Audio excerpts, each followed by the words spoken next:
Hello everyone, welcome to the breastfeeding part series 2.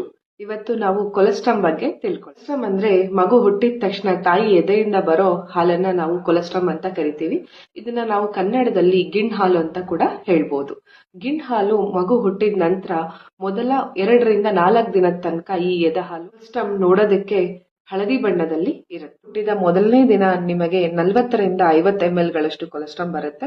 ಅದರ ಜೊತೆಗೆ ಯಾವಾಗ ನೀವು ಬ್ರೆಸ್ಟ್ ಫೀಡಿಂಗ್ ಫ್ರೀಕ್ವೆನ್ಸಿಯನ್ನ ಚೆನ್ನಾಗಿ ಇಟ್ಕೋತಿರೋ ಅದರ ಮೇಲೆ ಮಿಲ್ಕ್ ಸಪ್ಲೈ ಕೂಡ ಜಾಸ್ತಿ ಆಗ್ತಾ ಹೋಗೋಣ. ತಿಳ್ಕೊಳ್ಳೋದಾದ್ರೆ ಇದು ತುಂಬಾ ನ್ಯೂಟ್ರಿಷಸ್ ಆಗಿರುತ್ತೆ ಮತ್ತೆ ಮಗುವಿಗೆ ಈಸಿಯಾಗಿ ಜೀರ್ಣ ಮಾಡ್ಕೊಳ್ಳಕ್ಕೂ ಹೆಲ್ಪ್ ಆಗುತ್ತೆ. ಇದರಲ್ಲಿ ಹೈ ಪ್ರೋಟೀನ್ ಮತ್ತು ಫ್ಯಾಟ್ ಗಳಿದ್ದು ಮಗುಗೆ ತುಂಬಾ ಆರೋಗ್ಯದ ಬೆನಿಫಿಟ್ಸ್ ಗಳಿದಾವೆ. ಅದರ ಜೊತೆಗೆ ಇದರಲ್ಲಿ ಇನ್ಫೆಕ್ಷನ್ ಫೈಟಿಂಗ್ ಎಲಿಮೆಂಟ್ಸ್ ಗಳಿದಾವೆ, ಗ್ರೋತ್ ಅಂಡ್ ಪ್ರೊಟೆಕ್ಟಿವ್ ಫ್ಯಾಕ್ಟರ್ಸ್ ಕೂಡ ಇದಾವೆ. ಇಲ್ಲಿ ಯಥೇಚ್ಛವಾದ WBC ಗಳಿದ್ದು ಮಗುವಿಗೆ ಯಾವುದೇ ತರ ಇನ್ಫೆಕ್ಷನ್ ಆಗ್ಲಾರ್ದಂಗೆ ಇದು ಕಾಪಾಡುತ್ತೆ. ಜೊತೆಗೆ ಕೊಲೆಸ್ಟ್ರಾಮ್ ಪ್ರೀಬಯೋಟಿಕ್ ಆಗಿ ಕೂಡ ಹೆಲ್ಪ್ ಆಗುತ್ತೆ.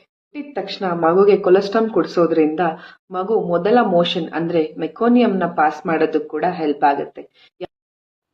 ಕೊಲೆಸ್ಟ್ರಾಮ್ ಕುಡಿದ ಮಗು ಯಾವಾಗ ಮೆಕೋನಿಯಂನ ಪಾಸ್ ಮಾಡುತ್ತೋ ಅವಾಗ ಮಗು ನ್ಯೂಬೋರ್ನ್ ಜಾಂಡೀಸ್ ಇಂದ ಕೂಡ ದೂರ ಉಳಿಬಹುದು. ಈ 12ರಿಂದ 16 ವಾರ ಪ್ರೆಗ್ನೆಂಟ್ ಇರುವಾಗ್ಲಿಂದಾನೇ ಈ ಕೊಲೆಸ್ಟ್ರಾಮ್ ಅನ್ನೋದು ದೇಹದಲ್ಲಿ ಉತ್ಪಾದನೆ ಆಗಕ್ಕೆ ಸ್ಟಾರ್ಟ್ ಆಗಿರುತ್ತೆ. ಮಗು ಹುಟ್ಟಿದ ತಕ್ಷಣ ಇದನ್ನ ಕೊಡೋದ್ರಿಂದ ಮಗುಗೆ ಮತ್ತೆ ತಾಯಿಗೆ ತುಂಬಾ ಒಳ್ಳೆ ಬೆನಿಫಿಟ್ಸ್ ಗಳಿದೆ.